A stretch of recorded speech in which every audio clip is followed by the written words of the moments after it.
Hello guys, welcome to my YouTube channel Mariam Tech. Subscribe my YouTube channel, press the bell icon, like, comment and share with friends. Let's start video. मेरा नाम सना है। उम्र मेरी 30 साल। शौहर के गुजर जाने के बाद जिंदगी कुछ अजीब सी हो गई थी।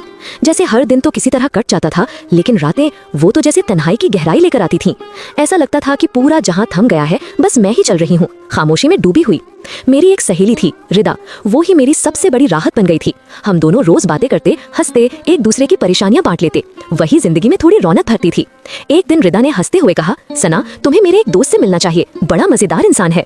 मैं मुस्कुराई, अरे तुम तो ऐसे बोल रही हो जैसे कोई फिल्म का हीरो हो। वो बोली, हीरो नहीं तो कॉमेडियन समझ लो, लेकिन बंदा दिलचस्प है। अब मेरा भी मन थोड़ा जानने को करने लगा। उसी शाम हम तीनों एक छोटे से कैफे में मिले।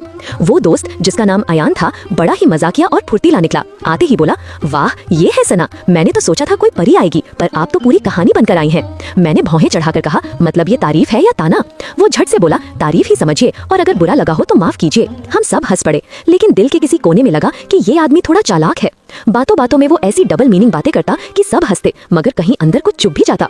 जैसे मैंने कहा, कॉफी थोड़ी कड़वी है, तो वो बोला, जिंदगी की तरह, लेकिन साथ हो तो मीठी लगती है। रिदा ने तुरंत टोका, बस करो अयान, पहली बार मिली है तुमसे। मैं बस हल्का सा मुस्कुराकर सिर झुका ली, लेकिन मन में सोचा, ये शख्स मजाक में भी दिल छू जाता है। शाम खत्म हुई तो जाते जाते उसने हाथ मिलाते हुए धीरे से कहा, सना जी अगली बार अकेले मिलिएगा, असली मजा तब आएगा। मैं चौंक गई, दिल जोर से धड़कने लगा। रिदा हंस पड़ी, लेकिन मैं सोचती रह गई, ये मजाक था या कोई इशारा? रात को घर लौटकर मैं बिस्तर पर पड़ी पड़ी बस वही बातें सोचती रही। उसकी मुस्कान, उसकी आंखों की चमक और वो डबल मीनिंग लाइनें, सब कुछ जैसे कानों में गूंज रहा था।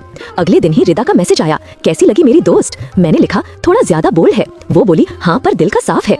लेकिन सच्चाई ये थी, अब मेरा मन खुद उससे मिलने को करने लगा था। कुछ ही दिनों में किस्मत ने फिर वही मौका दे दिया। रिदा ने कहा, सना चलो मूवी चलते हैं, अयान भी आएगा। मैंने हंसते हुए कहा, अब तो लगता है वो हर जगह साथ ही रहेगा। रिदा बोली, बस एक बार और, फिर तुम खुद कहोगी कि बंदा दिलचस्प है। शाम को हम तीनों सिनेमा घर पहुंचे। लाइट्स बंद हुई, फिल्म शुरू हुई तो अयान ने धीरे से फुसफुसाया, सना जी डरिए मत, अगर डर लगा तो ये हाथ है आपका पकड़ने के लिए। मैंने मुस्कुराकर कहा, मुझे डर नहीं लगता। वो बोला, अच्छा तो फिर दिल क्यों कांप रहा है? रिदा बीच में बोल पड़ी, ओए तुम दोनों तो फिल्म छोड़कर अपनी फिल्म शुरू कर चुके हो। सब हंस पड़े, मगर मेरा चेहरा गर्म हो चुका था। फिल्म खत्म हुई तो बाहर निकलते हुए अयान ने कहा, सना जी आपकी आंखों में जो सस्पेंस है वो किसी भी मूवी से ज्यादा दिलचस्प है। मैंने तुरंत पलट कर कहा, और आपकी बातों में जो डबल मतलब होता है वो किसी भी कॉमेडी से ज्यादा मजेदार। वो जोर से हंस पड़ा, तो अगली बार बिना रिदा के मिलते हैं, ताकि मजा डबल नहीं ट्रिपल हो। मैंने कुछ जवाब नहीं दिया, बस मुस्कुराकर आगे बढ़ गई, मगर अंदर कहीं कुछ हिल गया था। रात को घर आई तो नींद नहीं आई। उसकी बातें, वो मुस्कान और उसका हर लहजा सब याद आ रहा था। अगले दिन फिर रिदा का मैसेज आया, अयान पूछ रहा है, सना आजकल मुस्कुरा क्यों रही है? मैंने लिखा, शायद तेरे दोस्त की बातें असर कर गई हैं। रिदा ने हंसते हुए लिखा, देख सना, वो खेल खेल में सब कह देता है, दिल से मत लेना। लेकिन मेरा दिल तो अब वही कर रहा था जो उसे अच्छा लग रहा था। अब मुलाकातें बढ़ने लगी, पहले कभी कभी, फिर हर हफ्ते और फिर हर दूसरे दिन। कभी कैफे, कभी पार्क, कभी रिदा के घर, हर जगह जैसे कोई नई कहानी बनती जा रही थी। एक दिन पार्क की बेंच पर बैठे उसने कहा, सना जी आप चाय जैसी हैं। मैंने हंसते हुए पूछा, मतलब? वो बोला, गरम भी, मीठी भी, और अगर देर तक सामने रहो तो नशा भी कर दो। मैंने मुस्कुराकर कहा, तो फिर संभल कर पीना, वरना जुबान जल जाएगी। वो बोला, जुबान जले तो जले, बस दिल न जले। हम दोनों हंस पड़े, लेकिन वो पल कुछ और ही था। उसके जुमले अक्सर हंसी में छुपे होते, पर उनमें कुछ ऐसा था जो दिल को छू जाता। एक दिन शॉपिंग के बहाने हम मिले, रिदा भी साथ थी। वो कपड़े उठाकर बोला, सना जी ये रंग आप पर जंचेगा। मैंने मुस्कुराकर कहा, आपको मेरा हर रंग अच्छा लगता है क्या? वो आंख मारकर बोला, आपके बिना तो कोई रंग ही नहीं लगता। रिदा ने हंसते हुए कहा, वाह अब तो शायरी भी शुरू हो गई। हम सब हंस पड़े, लेकिन मेरे दिल में जैसे किसी ने दस्तक दी, कुछ बदल रहा था, कुछ बनने लगा था। रात को मोबाइल पर उसका मैसेज आया, सना जी आज आपको देखकर लगा कि जिंदगी में नया रंग आ गया है। मैंने लिखा, कभी कभी रंग ज्यादा गहरे भी पड़ जाते हैं। उसने जवाब दिया, तो फिर मिलकर उन्हें हल्का कर देंगे। मैंने मोबाइल बंद किया, पर दिल अब तेज चल रहा था। हर दिन अब उसी के नाम हो गया था, और मैं खुद समझ नहीं पा रही थी कि ये खेल है या कोई नया सफर। धीरे धीरे वक्त अपनी चाल चल रहा था। अयान और मेरी मुलाकातें अब किसी आदत से बढ़कर जरूरत बन चुकी थी। रिदा अब कभी कभी ही साथ होती थी, बाकी तो जैसे हम दोनों की अपनी एक दुनिया बन गई थी।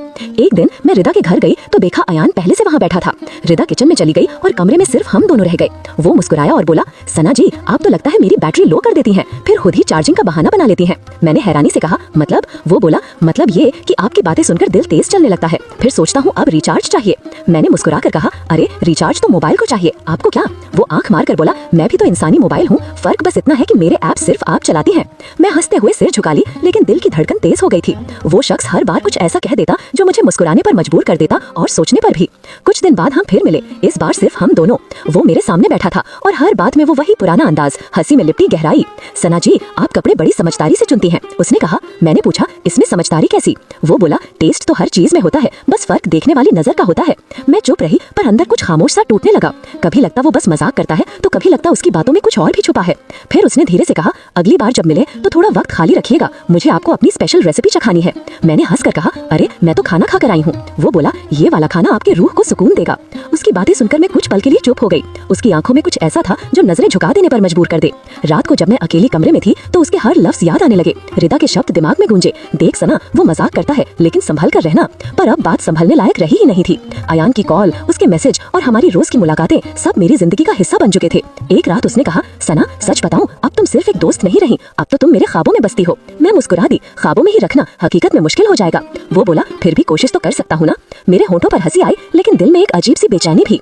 कुछ दिन बाद उसने मिलने का कहा, मैंने सोचा नहीं, बस चली गई। वो पहले से इंतजार कर रहा था, आंखों में वही चमक, वही अपनापन। हमने साथ बैठकर चाय पी, बातें की और फिर वो पलाया जब उसने मेरा हाथ थाम लिया। धीरे से बोला, सना अब तो तुम मेरी हो, है ना?